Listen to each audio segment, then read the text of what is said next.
US inflation at the end of 2021 was 7%, the fastest rate since the early 1980s. That means that prices on average were 7% higher in December 2021 than a year earlier. In the UK, inflation jumped to 5.4%, the highest since the early 1990s, while in the Eurozone, inflation hit 5%, the fastest pace in the currency's history. And as high as these figures are, they actually understate the true extent to which prices are rising. Because the way inflation is measured has changed over the last few decades, the figures today are not directly comparable to figures, say, 40 years ago. In reality, it is likely that prices are actually rising faster than their peak in the second half of the 20th century. So why are prices rising so quickly? Unsurprisingly, the rapid rise in inflation is a result of the coronavirus pandemic. But a virus does not cause the price of milk to increase. Instead, it has been the actions of governments and policymakers that has driven the acceleration. The true reasons for rising prices are contested. There is debate regarding the extent to which certain factors are contributing to the increasingly inflationary environment. However, one of the largest drivers is thought to be the barrage of government stimulus and quantitative easing that has occurred since the pandemic began. Quantitative easing, or QE, is a policy measure designed to combat recessionary pressures. When economic conditions are poor, banks are hesitant to issue loans and invest. This can exacerbate an economic downturn and make it harder to stimulate growth. QE involves a country's central bank creating new money.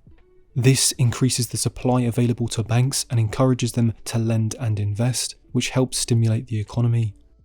QE has been carried out on multiple occasions in the past across many countries, most notably during the 2008 financial crisis. Intuitively, more money means higher incomes, and higher incomes lead to greater demand, which in turn leads to higher prices. To some extent, prices have risen during previous bouts of QE, but it has been largely restricted to assets, for example, stocks and house prices. Broader measures of inflation, like the ones you see in the news, haven't really been affected in the past, at least not significantly. So why is QE thought to be driving inflation now? The difference this time is the combination of QE with huge levels of government stimulus. On their own, neither policy is necessarily inflationary.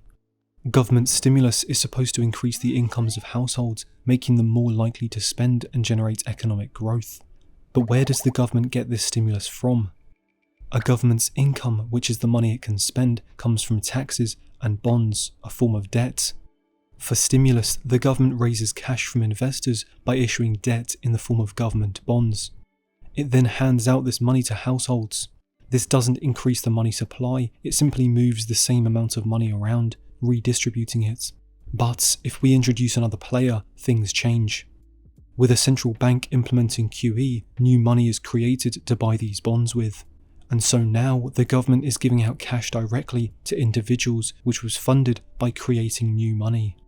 Since the start of the pandemic, the US money supply has grown by 40%. The central banks of America, Britain, the Eurozone and Japan have together bought over $9 trillion in assets via QE. While at the same time, $10.8 trillion in government stimulus has been implemented worldwide. That is equivalent to 10% of global GDP. All this new money has led to a surge in bank deposits. In America, they have risen from around $13.5 trillion in early 2020 to $18 trillion at the end of 2021. That is like saying that everyone's bank account has grown by a third in less than 2 years. And with lockdowns hampering the manufacture of many products, you essentially have more money chasing fewer goods. It is no wonder then that prices have started surging. Previous injections of money largely ended up in the accounts of the wealthy, other central banks, and companies. These funds were largely used to purchase assets, not goods. This led to asset inflation, but not general price inflation. This time, however, the cash has gone to households as well. So now we have both asset price inflation and more general inflation of goods and services. In 2022, an ongoing energy crisis and a tight job market leading to wage inflation is expected to exacerbate already surging prices. Central banks have begun to respond, with the Bank of England raising interest rates at the end of 2021, while the Federal Reserve, the US central bank, has signalled it will raise rates multiple times in 2022.